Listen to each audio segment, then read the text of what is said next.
மகரம் ராசி அன்பர்களே, உங்கள் ராசிக்கு 2ஆம் இடத்தில் சனி பகவான் அமர்ந்துள்ளார். 3ஆம் இடத்தில் ராகு பகவான் அமர்ந்துள்ளார். 5ஆம் இடத்தில் குரு பகவான் அமர்ந்துள்ளார். 6ஆம் இடத்தில் சந்திரனும் செவ்வாயும் அமர்ந்து உள்ளார்கள். ராசிக்கு 9ஆம் இடத்தில் சூரியன், புதன், கேது அமர்ந்துள்ளார்கள். ராசிக்கு 10ஆம் இடத்தில் சுக்கிர பகவான் அமர்ந்துள்ளார்கள். இவர்கள் இந்த வாரம் உங்களுக்கு என்ன செய்வார்கள் என்பதை பற்றி கூறுகிறேன். மகர ராசி அன்பர்களே, சனி 2ஆம் இடத்தில் இருந்து உங்களுக்கு குடும்பத்தில் கஷ்டங்கள், பிரச்சனைகள், வாக்குவாதங்கள் இவற்றை உங்களுக்கு தருவார். 2ஆம் இடத்தில் சனி இருப்பது பண கஷ்டம், இவையெல்லாம் உங்களுக்கு இந்த வாரம் சற்று அதிகமாகவே இருக்கும். உங்களுக்கு விரய சனி இப்பொழுது சனி கடைசி மார்ச் 26ஆம் தேதி வரை இருப்பதால் சனியால் உங்களுக்கு இந்த பிரச்சனை இனியும் மார்ச் 26 வரை இந்த குடும்ப பிரச்சனைகள் இருக்கத்தான் செய்யும். அதை எப்படி சனீஸ்வரனை நீங்கள் வேண்டி வணங்கி கொண்டு கோயில்களுக்கு சென்றால் சனீஸ்வரரை மிகவும் வேண்டிக் கொள்ளவும்.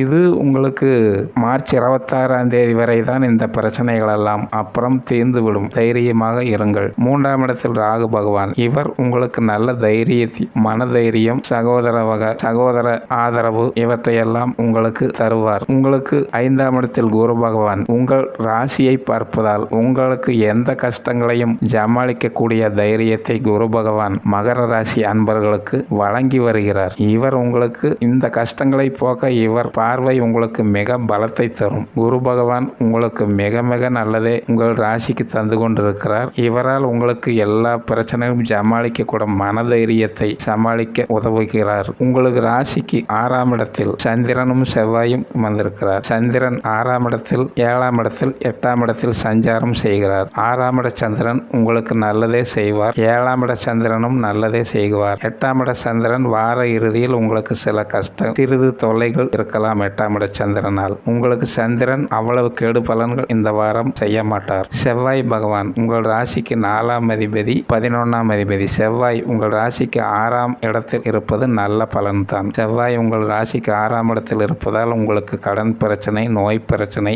எதிரிகள் பிரச்சனைகள் செவ்வாயால் நீங்கள் தீர்த்து கொள்ளலாம். உங்கள் ராசிக்கு 11ஆம் அதிபதியும் அவரும் குரு, 11ஆம் இடத்தை குரு பார்ப்பதால் உங்கள் ராசிக்கு செவ்வாயால் எந்த கெடுபலனும் கிடையாது. செவ்வாய் உங்களுக்கு மிக மிக நல்ல பலன்களை இந்த வாரம் வழங்குகிறார். அடுத்து உங்கள் ராசிக்கு, அதாவது 8ஆம் இட அதிபதி சூரியன், இவர் உங்கள் ராசிக்கு 9ஆம் இடத்தில் அமர்ந்துள்ளார். இவர் உங்களுக்கு 9ஆம் இடத்தில் உங்கள் தந்தை வகையில் பிரச்சனைகள் இருக்கும். இருந்தாலும் அவற்றை சமாளிக்க 9ஆம் இடத்தை குரு பகவான் பார்ப்பதால் புதன் உங்கள் ராசிக்கு 6ஆம் இடத்த அதிபதி, 9ஆம் இடபதி புதன் பகவானும் அங்கு உடன் அமர்ந்துள்ளார். கேது பகவானும் உடன். இவர்களால் உங்களுக்கு எந்த தொந்தரவும் இருக்காது. இவற்றையெல்லாம் குரு பகவான் உங்கள் ராசிக்கு நல்லதே செய்ய உங்களுக்கு ஒத்துழைப்பார்கள். யாராலும் இவர்களால் 8ஆம் இட அதிபதி கெடு பலனையும் சூரியனால் கிடக்கும் கெடுபலனையும் இவர் கஷ்டங்களையும் நஷ்டங்களையும் இல்லாமல் குரு பகவான் உங்கள் ராசிக்கு நல்லதே காத்தருள்வார். புதன் பகவான் உங்கள் ராசிக்கு 9ஆம் இடத்தில், உங்கள் ராசிக்கு இவர் நல்லதே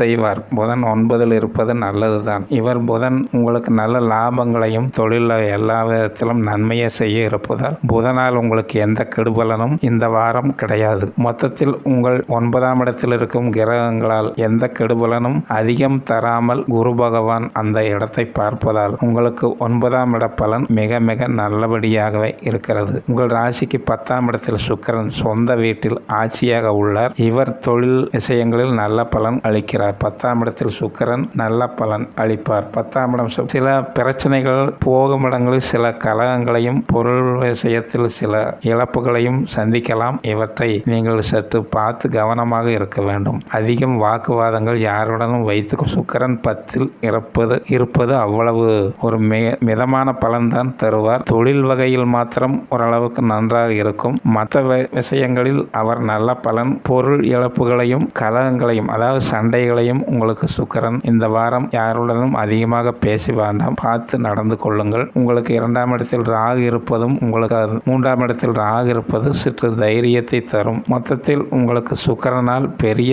நன்மையும் கிடையாது, கெடுதலும் கிடையாது. சுக்கிரனால் இந்த வாரம் நீங்கள் பெரிய கஷ்டங்கள், நஷ்டங்கள் எதுவும் இல்லாமல் பார்த்து உங்கள் ராசியை குரு பார்ப்பதால் எல்லாவற்றையும் சமாளித்துக் கொள்ள உங்களுக்கு தைரியத்தை குரு பகவான் வழங்குவார். நீங்கள் சிவன் கோயிலுக்கு சென்று நவகிரக வழிபாடு, சனி பகவானுக்கும் குரு பகவானுக்கும் வேண்டி வணங்கி கொள்ளுங்கள். எல்லாம் நல்லபடியாக இருக்கும். அனைவருக்கும் நன்றி, சுபம்.